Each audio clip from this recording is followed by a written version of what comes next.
Well, Alex, that's some impact substitute from performance from you, but I imagine it's tinged with disappointment you didn't get the 3 points. Yeah, definitely bittersweet. Really happy to have made a difference when I come on, but not for the first time it feels like a defeat against Maidstone. It's a point.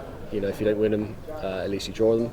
But considering the commanding sort of how we were playing in the second half, I thought deserved the 3 points, and to not sit out was disappointing. Yeah, because the first half I think was a half to forget, but the manager's never been shy to change it, and every time you guys have taken your chance when he brings you on.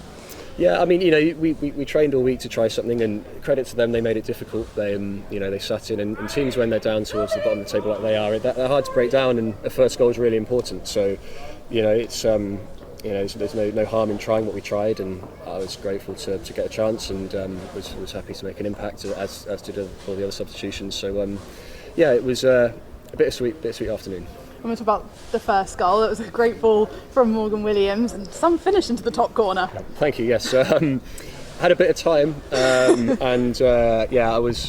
thought, do I take a touch or hit it first time, and just went with my instinct, and was happy to see it nestle in the side netting.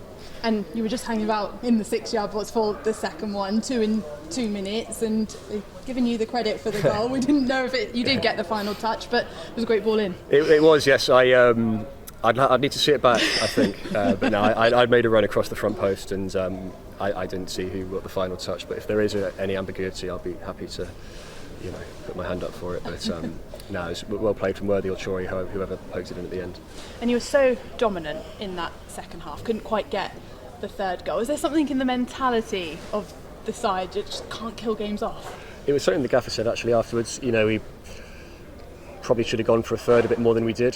There was an air of nerve about our play, I think, after the second goal went in. It felt like we had something to lose, perhaps. These games are full of emotion, roller coasters up and down. So, yeah, it was.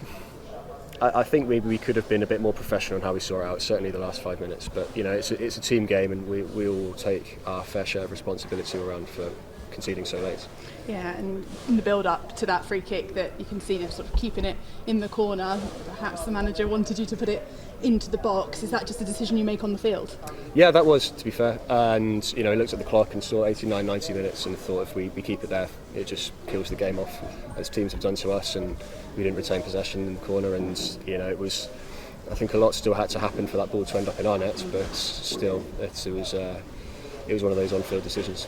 Now, how do you assess the amount of draws? It's 14 draws for the season. I don't think anyone's seen anything like it, particularly from a Yeovil point of view. It's so hard, isn't it, that you just can't get that momentum when you keep drawing.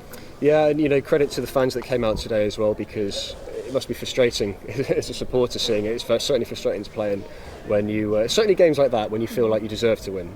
When you're deserving to win and you're on top in games and you don't see them out, it really does feel like a defeat. There's sometimes we've got a draw and might have been lucky to get it. They have a different feel to them, but it's certainly racking up a lot of draws. We're very hard to beat, and it's so many times it's just a fine margin in each individual game that seems to peg us back. And how are you going to deal with that result as a squad? Because that's the problem, you've got 2 weeks now to sit on it with that break.